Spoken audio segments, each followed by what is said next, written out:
Ngayon na ang panahon para tayo tumubog sa gawain ng Panginoon. Tayo ay magtulong-tulong. Bawat isang hinirang na ama, bawat isang kapatid sa iglesia, huwag tayong magtamad sa ating mga pagtupad. Tayo nga ay magpakasipag. Ang pagmimisyon, bigyan ng panahon, sumama sa kasaganang pagbubunga. Huwag ipagwalang bahala ang gawain ng dakila. At pagpapalaganap ng pananampalataya, malapit ang wakas upang tayo maligtas. Akayin natin sila sa iglesia. Tayo pakasangkapan upang kanilang malaman ang daan tungo sa kaligtasan. Tungkulin natin na magliwanag sa sanlibutan. Ayon na, kilos na, tayo ay magkaisa. At sa kasilahan tayo ay magsama-sama.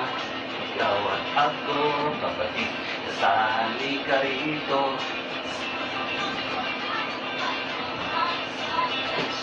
Sa pagsamba, tayo lalong magpakasigla.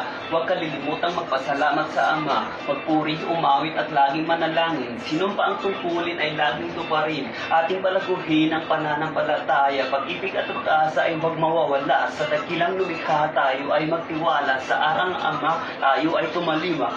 Dublihin natin ang ating pagsisikap, pagkat ito sa ating kanyang hinahanap. Magtalaga ang bawat isa. Puspusang pagsunod sa atin ay makita sa tuwin na makipagkaisa at magpasakop sa pamamahala. Sila mula sa Diyos para sa kapakanan.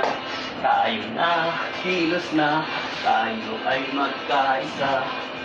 At sa kasiglahan tayo ay magsama-sama. Ikaw at ako, kapatid, kasali ka rito.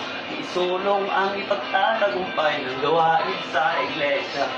Ginagawa ng Ama ang huling pagsasaayos sa kaligtasan nating mga tinubos. Kaya maghanda nang di tayo mabigla sa muling pagbabalik ng kanyang anak. Magbagong buhay at lumakad sa kabanalan, iwan na ang lahat ng uri ng paglabag. Sa mga tukso ay huwag magpapatalo, manindigan. Tayo iglesia ni Kristo, kahalalan ay pakaingatan upang maalis sa talaan at doon sa bayang banal, tayong lahat ay manirahan upang tayo makatiyak kaligtasan.